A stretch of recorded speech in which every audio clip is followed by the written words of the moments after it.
Hello friends, जैसे कि आपको पता है हमने हिस्ट्री की भी सीरीज शुरू की है। हम साथ साथ में पॉलिटी की सीरीज भी शुरू करेंगे, जिसमें हमारा फर्स्ट टॉपिक है पॉलिटी के लिए historical background.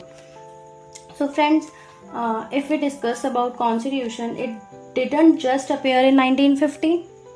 It's actually the result of 200-year journey. The British kept experiment with laws, and gradually many features of our constitution came from those experiments. For example, अगर हम बात करते हैं regulating act 1773 की, ये पहला स्टेप था जहां ब्रिटिश क्राउन ने कंपनी के ऊपर कंट्रोल लगाना स्टार्ट किया। देन पिट्स इंडिया एक्ट आया 1784 में।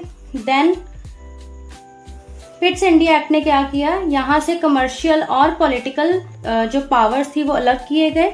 उसके बाद अगर हम बात करें, सबसे इम्पोर्टेंट एक्ट है गवर्नमेंट ऑफ इंडिया एक्ट 1935। इसको बोला जाता है ब्लूप्रिंट ऑफ आवर कॉन्स्टिट्यूशन।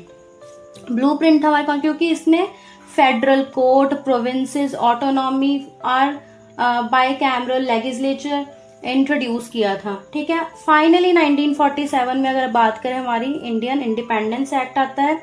हमें इंडिपेंडेंस मिली, हमारी कॉन्स्टिट्यूएंट असेंबली को पावर मिली कि अपना कॉन्स्टिट्यूशन बना सके। अब इसमें हम समझेंगे सारे एक्ट्स के बारे में। पॉलिटी हिस्टोरिकल बैकग्राउंड स्टार्ट होता है रेगुलेटिंग एक्ट से।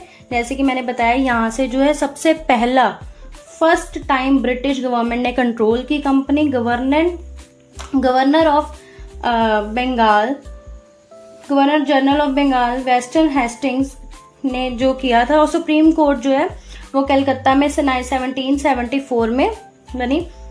उसके बाद पिट्स इंडिया एक्ट आया। जैसे हमने देखा कि बोर्ड ऑफ कंट्रोल क्रिएट हुआ, पॉलिटिकल मैटर्स जो है वो एक क्राउन रूल, सबसे इंपॉर्टेंट क्राउन रूल आ गया। ठीक है। और ट्रेड हुई कंपनीज की। उसके बाद चार्टर एक्ट आ गया। चार्टर एक्ट क्या 1813 में आया।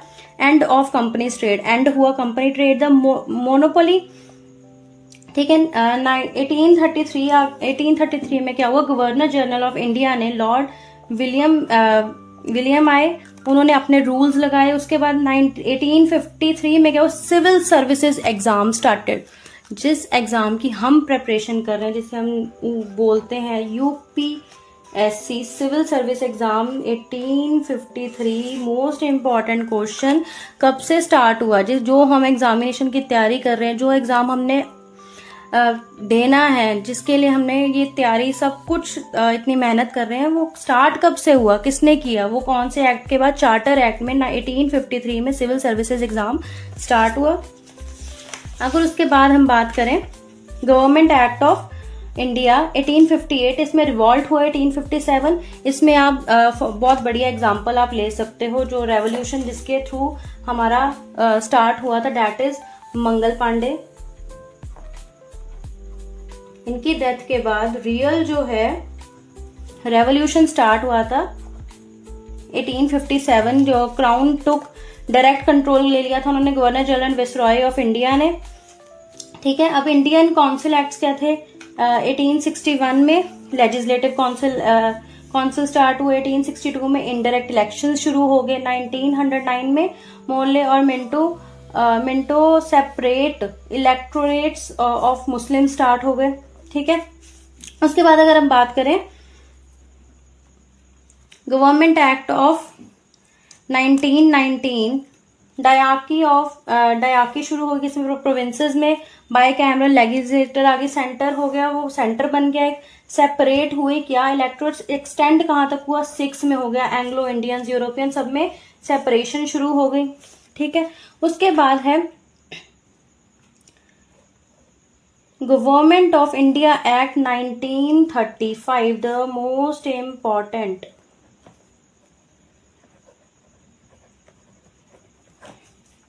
प्रोविंसेस ऑटोनॉमी, फेडरल कोर्ट बनी 1937 में। ब्लूप्रिंट ऑफ इंडियन कॉन्स्टिट्यूशन, जैसे मैं आपको पहले ही बता चुकी हूँ, यहाँ से हमारी, क्योंकि यहाँ पे कोर्ट्स बन चुकी थी, फेडरल सब कुछ आ चुका था, एक तरह का ब्लूप्रिंट हमारे कॉन्स्टिट्यूशन का तैयार हो चुका था यहाँ पे। बस ये है कि वो हमारे अंडर नहीं था, वो अभी ऑलमोस्ट जो है ब्रिटिशर्स के अंडर था। आगे है इंडियन इंडिपेंडेंस एक्ट, सबको पता है 1947। पार्टीशन हुई इंडिया और पाकिस्तान की, डोमिनेंट स्टेटस जो वो हुआ रिमूव, कॉन्स्टिट्यूएंट असेंबली फॉर्म्ड हुई। ठीक है, ये था बैकग्राउंड, जो हिस्टोरिकल बैकग्राउंड जो हमें जानने की जरूरत, जिसमें ऑलमोस्ट जो है वो हमें क्या जानना है, एक्ट्स जानने हैं, एक्ट्स याद रखने हैं विद डेट्स, कौन से एक्ट को क्या हुआ। अब कल की वीडियो में हम पढ़ेंगे नेक्स्ट फर्दर टॉपिक के बारे में, that is constitution. Okay, thank you, follow for more, thank you.